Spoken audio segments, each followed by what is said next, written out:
Hey, it's Jeremy from jeremy.net. So this piece is an 11 by 14 ink drawing, and the finished piece is actually on sale on my website, and I'll include a link in the description. So I'm doing a few different things here. One is that I'm exploring theme through kind of doing a few different iterations of the same piece. And the other thing I'm doing is is that I'm trying to challenge myself with the level of complexity. I'm not a particularly detailed artist, and I choose to do simplified pieces, one or two figures, not too complex, and I try not to go into too much visual detail, too much texture. The reason why I choose to approach most of my pieces that way is because when I do a piece that has a lot of detail, I stop drawing the actual things and I start scribbling. I start doing things that just sort of indicate the look or feel of what I'm actually drawing. And in my mind, it's a sloppy execution. But there are many great artists throughout history that have done extremely detailed pieces. One of the things I can think of is the Sistine Chapel, which that's part of where this inspiration comes from. And back to the first thing about exploring themes, I don't know if I've mentioned in this video on my YouTube channel before that my wife and I took a trip a few years ago to Italy, and it was very fruitful creatively. I spent a lot of time looking at a lot of Renaissance architecture and artwork. We visited museums almost every day, and a lot of it just inspired me, and I filled my sketchbook with a lot of mythological creatures and figures and just kind of exploring those ideals.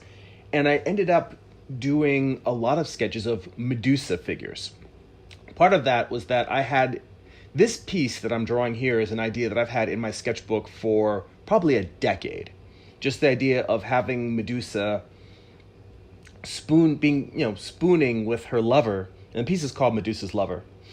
But just to have her spooning with this warrior who's actually been turned to stone, but kind of having this weird counterbalance between this sensitive, affectionate moment, but then just sort of the weird kind of morbidity of the idea of her turning her lovers to stone. And I like the idea of, again, it's a common theme in my work. I say drawing beautiful things in an ugly way or ugly things in a beautiful way. But just that idea of intimacy kind of counterbalanced with, I don't know if horror is the right word, but there's definitely a sort of a dark thing to the idea of her turning her lovers to stone. And while I was in Italy, as I mentioned before, in terms of exploring theme, I was doing a bunch of sketches to try and actually figure out what I wanted the facial expressions and the look and feel of these characters to look like. And in that, I ended up just drawing several more pieces that I'm going to do in the future of different iterations of Medusa. Now, on the complexity, I like to think that as I continue to produce artwork, I'm always trying to challenge myself to grow and do things that I couldn't do in the past. And this piece is definitely me trying to tackle on a level of detail and complexity that I haven't really done before, or at least not to this degree. One of the big things that helped me work through this approach is the large shapes. Even though I was kind of working from left to right in the inks, because I'm trying not to smear it, and then I'll let the piece dry a little bit, then go back in and do more detailed areas. This piece was challenging because I did kind of have to jump back and forth and around parts to make sure I didn't smear it. But my larger goal was, before even getting into the real details, was to work out this sort of triangular shape of the composition. Now, if you look at it, it's sort of like full towards the top, and then it kind of narrows to the point of where their bodies meet towards the bottom. It's kind of a soft triangle, or kind of a large trapezoidal overall shape. Now, working out that overall shape in the composition is the primary starting point for dealing with a complex piece, because no matter how much detail you have going into a work, the overall composition will still make a large shape, or maybe a few large shapes that sort of counterbalance each other. If you don't have a piece with a dominant form in it, then you get into something that's really, really complex. It starts looking patchy and broken apart. I mean, that's why when you look at a still life of a bowl of fruit, one of the things you'll see is like it still has an overall dominant shape. The actual bowl and all of the pieces of fruit and maybe a few things that are peeking out behind it or sitting in front of it or on top of it will all create a larger compositional dominant mass. Then within that, you get all of these other subordinate forms.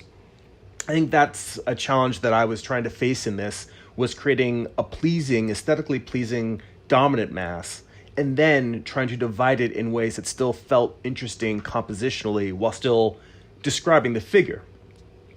The secondary battle that I had for this piece, and I find that I'm constantly fighting this battle next to my challenges in terms of keeping things in proportion. The other problem that I'm constantly fighting are tangents. And for those of you who don't know, you need to research it because tangents are super important. If you've never heard anyone talk about it before, then it means you're probably doing it a lot in your artwork. But a tangent is when you have two forms that are overlapping, but they line up in such a way that you can't really tell which one is in front and which one is in behind. Which one's front, which one's behind. Like if you look at Medusa's nose, the tip of her nose, I actually erased that and redid it again.